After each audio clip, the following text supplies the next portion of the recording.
시황센터로 넘어갑니다. 원수경 앵커 그리고 우성 기자 두 분 전화해 주시죠. 네, 글로벌 시황센터입니다. 뉴욕 증시는 어제 3대 지수가 모두 이틀 연속의 상승세를 이어갔습니다. 이 FOMC의 불확실성이 서서히 해소되고 있는데요. 이와 함께 어제 같은 경우에는 원유 재고가 예상 밖으로 줄어들면서 유가가 급등한 점도 증시의 상승을 이끌었습니다. 그럼 먼저 3대 지수의 전체 종가부터 확인해 보겠습니다. 3대 지수는 전날 같은 경우에는 1% 넘는 강세를 보였는데요. 어제는 상승 탄력은 조금 줄었습니다. 다우존스 지수가 0.8%, 나스닥 지수가 0.6% 정도 올랐고요. S&P 500 지수도 0.8% 이상의 상승세를 보였습니다. 그럼 다우존스 지수부터 자세한 마감 상황 보겠습니다. 다우존스 지수 어제 하루 중에 그래프를 보면은요, 역시 장 뒤쪽으로 갈수록 힘이 붙는 모습을 확인하실 수 있습니다. 0.84% 오른 16,739.95선에서 거래를 마감했습니다. 어제 장에 가장 큰 영향 끼쳤던 재료는 역시 유가일 텐데요. 유가가 큰 폭으로 상승을 했습니다. 지난주 원유 재고가 210만 배럴 감소한 걸로 나타났는데요. 이 증가할 거라던 전문가들의 예상과 다르게 감소했던 것입니다. 이에 따라서 공급 과잉에 대한 우려가 완화되면서 어제 유가가 5% 정도 상승세를 보였습니다. 이와 함께 금리 인상설은 물가 지표 때문에 힘이 빠졌습니다. 이 8월 소비자 물가 지수는 전월 대비 0.1% 하락한 걸로 나타났는데요. 7개월 만에 하락세였습니다. 변동이 없을 거라던 예상보다도 다소 부진한 성적을 기록했습니다. 이와 함께 부동산 지표는 호조를 기록했습니다. 9월 미국 주택시장 지수가 62를 기록했는데요. 기준선인 50을 넘어서면 낙관적인 전망이 우세하다는 뜻입니다. 이 62라는 숫자는 10년 만에 가장 높은 수치이기도 했다고 합니다. 이어서 S&P 500 지수의 어제장 흐름 보겠습니다. S&P 500 지수는 그동안 단기 저항선으로 여겨지던 1993선을 깨고 올라갔습니다. 역시 뒤로 갈수록 강한 모습 보여졌고요. 어제 0.87% 오르면서 1995.31포인트에 마감을 했습니다. 이제 2000포인트까지 단 5포인트만 남겨두고 있는 상황입니다. 마지막으로 나스닥 지수입니다. 나스닥 지수는 3대 지수 중에 가장 상승폭이 작았는데요. 0.59% 오르면서 4,889선을 기록했습니다. 장 초반에 마이너스권에서 좀 흔들리는 모습도 보였었는데요. 이 나스닥을 구성하고 있는 바이오테크 쪽이 약했기 때문입니다. 이 바이오테크 섹터는 어제 0.65%의 하락세에 기록하기도 했습니다. 그럼 뉴욕 증시에 영향 끼친 소식들은 어떤 것들이 있는지 외신 통해서 보다 자세히 보겠습니다. 우성문 기자. 네, 뉴욕 증시에 영향 미쳤던 소식들 외신 통해 함께 살펴보겠습니다. 이날에도 역시 FOMC 회의에 관심이 집중됐던 가운데 이 금리 인상 전망이 약화된 것이 증시의 호재로 작용했는데요. 특히 이날에는 이 경제협력개발기구 OECD가 올해와 내년 글로벌 경제 성장률을 하향 조정했다는 소식이 들려왔습니다. 이렇게 글로벌 경기가 둔화되면 미국의 금리 인상 전망을 약화시킬 것이라는 가능성이 대두되고 있는데요. 월스트리트 저널 통해 자세한 소식 함께 살펴보겠습니다. OECD lowers global economic forecast. 현지 시간으로 어제 월스트리트 저널에 따르면 OECD는 올해 경제 성장률 전망치를 3%로 제시했습니다. 지난 6월에 제시했던 수치였던 3.1%보다 낮아진 것이었는데요. 또한 내년 성장률 역시 3.6%로 지난 6월에 제시했던 3.8%보다 0.2%포인트 하향 조정을 했습니다. OECD는 이에 대해서 이 중국의 경제 성장 둔화가 가장 큰 원인이라고 설명을 했는데요. 또한 이에 따른 이 원자재 가격 하락으로 인해서 신흥국 경제가 부진할 것으로 전망된다고 밝혔습니다. 특히 이 신흥 국가 중에서도 브라질의 경기 전망이 가장 어두운 상황인데요. 브라질 경제는 올해 2.8% 위축되고 내년에도 0.7% 감소할 것으로 전망되고 있습니다. 최근 스탠더드 앤드 푸어스 평가사는 브라질의 국가 신용 등급을 투기 등급으로 내렸는데요. 중국 경제 성장률 역시 올해 6.7%, 또 내년에는 6.5%로 중국 정부의 목표치인 7%에 미치지 못할 것이라고 내다봤습니다. 선진국의 경우에는 나쁘지 않았습니다. 미국 경제 성장률은 올해 2.4%, 또 내년 2.6%로 예상됐고요. 유로존 역시 올해 1.6%, 내년 1.9%가 전망됐습니다. 한편 OECD는 9월 금리 인상을 촉구해서 눈길을 끌었는데요. 불확실성이 오히려 더 세계 경제에 해롭다는 의견입니다. 따라서 미국이 9월에 금리를 인상해야 한다고 촉구했는데요. 이 보고서 내용이 연준 회의 내용이 반영이 됐을지, 내일 새벽 어떤 결과가 발표될지 시장의 관심이 주목되고 있습니다. 네, 이런 가운데 이날 발표됐던 경제 지표도 부진했습니다. 특히 미국의 물가 지표가 크게 부진하게 나왔는데요. 이 물가 지표는 연준이 금리 인상을 결정할 때 가장 중요하게 여기는 지표 중 하나인 만큼 이 금리 인상이 더욱더 약화되는 것이 아니냐는 기대감이 커지고 있습니다. 마켓워치톡의 자세한 소식 함께 살펴보시죠. Inflation falls for first time since January, CPI data show. 현지 시간으로 어제 마켓워치에 따르면 미국 노동부는 8월 소비자 물가지수, 이 CPI 지수가 마이너스 0.1%를 기록했다고 밝혔습니다. 이 미국의 CPI가 마이너스로 진입한 것은 지난 1월 이후 이 7개월 만에 처음 있는 일인데요. 전문가들은 전달과 변화가 없을 것이라고 예상했지만 마이너스대로 떨어지는 모습을 보였습니다. 특히 유가 하락으로 인해서 에너지 가격이 크게 떨어지면서 전반적인 지표 하락을 이끌었는데요. 먼저 에너지 가격은 2% 하락했고요. 가솔린 가격 역시 8% 하락하면서 지난 1월 이후 가장 낮은 수준을 기록을 했습니다. 또한 이 12개월 기준 CPI 상승률 역시 0.2%를 기록하면서 미미한 수준을 이어갔습니다. CPI가 부진하게 나오면서 연준의 금리 인상 결정에 발목을 잡을 것이라는 의견이 나오고 있는데요. 린지 피에그자 스티펠 수석 이코노미스트는 연준이 금리를 인상해서는 안 되는 또 다른 증거가 나왔다라고 평가했습니다. 뉴욕 증시에 영향 미쳤던 소식들 외신 통해 함께 살펴봤습니다. 네, 자 이렇게 증시에 영향을 미쳤던 외신 소식들을 챙겨봤고요. 그 전에 이제 지수별 흐름도 살펴봤습니다. 그러면 지수 내 구성 종목들 개별 종목 마감 상황은 어땠는지 주요 종목들 좀 마감 상황 체크를 해보도록 하고요. 또 종목별 외신 소식들은 또 어떤 것들이 있는지 알아보도록 하겠습니다. 다시 시황센터로 넘어갑니다. 두 분 계속해서 전해주시죠. 네, 자세한 종목 상황 전해드리겠습니다. 이 종목들 어제도 좋은 흐름을 이어갔습니다. 특히 블루칩들의 상승세가 계속해서 이어지고 있는데요. 다우존스 구성하고 있는 종목 어제도 단 한 가지를 제외하고 모든 종목이 상승했습니다. 특히 에너지 섹터에서 강세가 나타났습니다. 가장 크게 올랐던 종목은 GE였고요. 이어서 쉐브론과 엑소모빌 같은 에너지주에서 2% 내외의 상승세가 나타났습니다. 코카콜라도 강했고요. 이 밖에 나이키와 홈디포 같은 소비재 섹터에서 동반 강세가 나타났습니다. 반면에 하락했던 종목은 버라이즌 하나였는데요. 낙폭 역시 크지 않았습니다.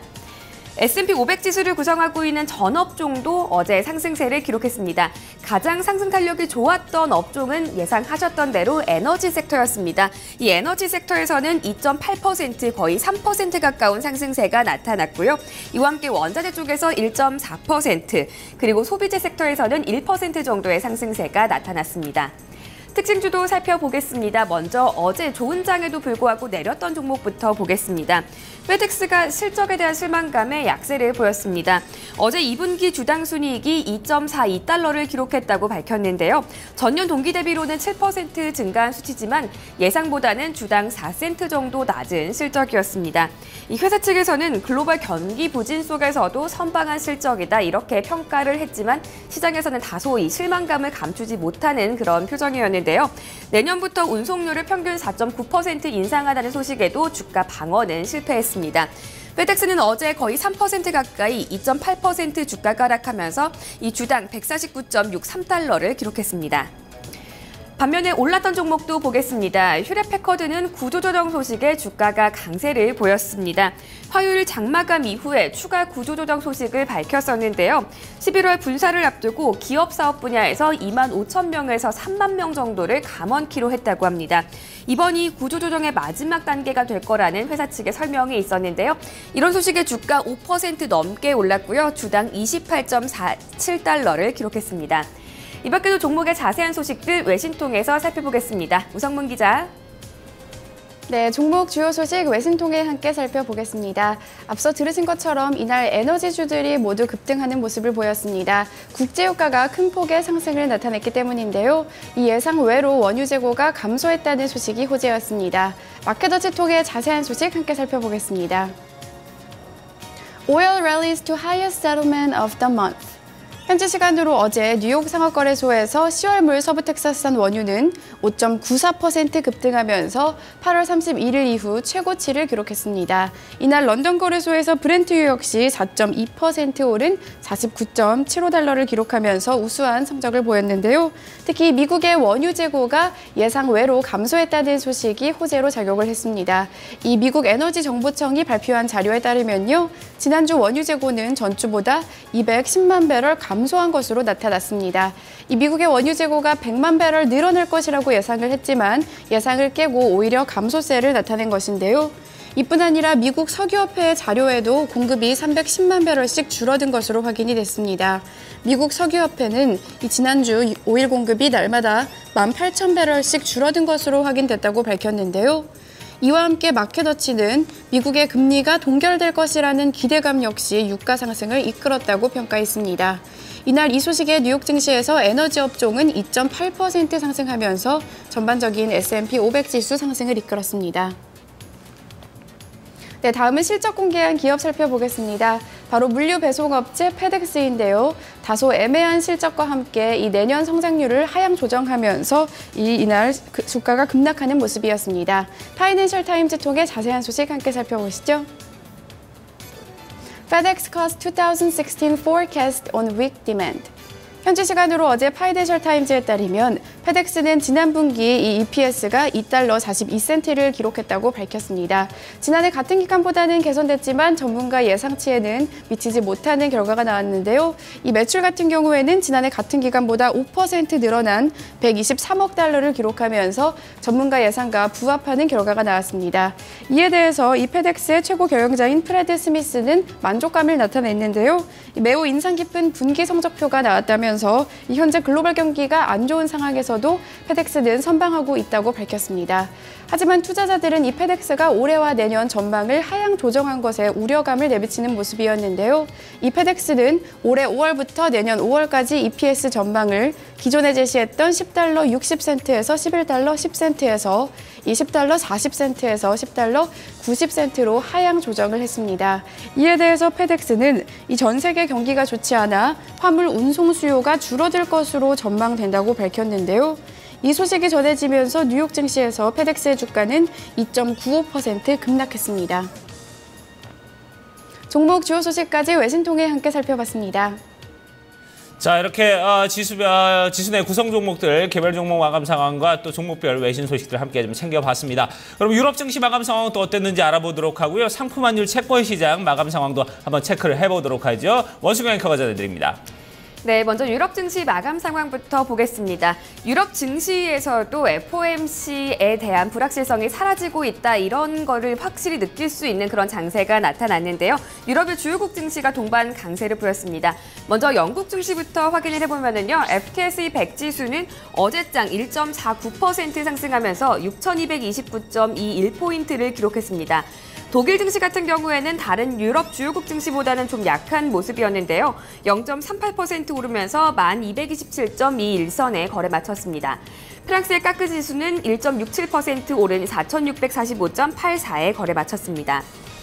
상품 시장에서는 유가가 급등했습니다. 유가는 앞서 말씀드린 것처럼 원유 재고가 감소했다는 소식에 크게 반응을 했는데요. 어제 하루만 5.7% 올랐고요. 47.15달러 기록했습니다. 그리고 금값도 이 금리 인상에 대한 불확실성이 해소되면서 1.5% 강세 보였고요. 온스당 1,119.10달러 기록했습니다. 반면에 옥수수 가격은 1.15%의 하락세 기록했습니다. 이어서 지수입니다. 필라델피아 반도체 지수는 상승세를 기록했습니다. 0.23% 오르면서 626.57선 기록했고요. 빅스 지수는 어제에 이어서 다시 한번 크게 내리면서 5% 넘게 떨어졌습니다. 현재는 21.35선 지나가고 있습니다. 그리고 물동량을 나타내는 BDI 지수가 오랜만에 반등을 했습니다. 이날 12포인트 올랐는데요. BDI 지수 814선으로 올라섰습니다. 마지막으로 외환 그리고 채권 시장 보겠습니다. 어제 서울 외환 시장에서는 원달러 환율이 다시 한번 급락세를 보였습니다.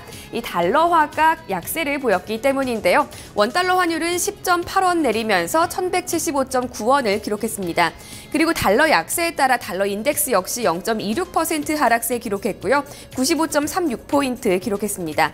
미 국채 10년물 금리는 소폭의 상승세 기록하면서 2.3%의 수익률을 기록했습니다. 지금까지 글로벌 시황센터였습니다.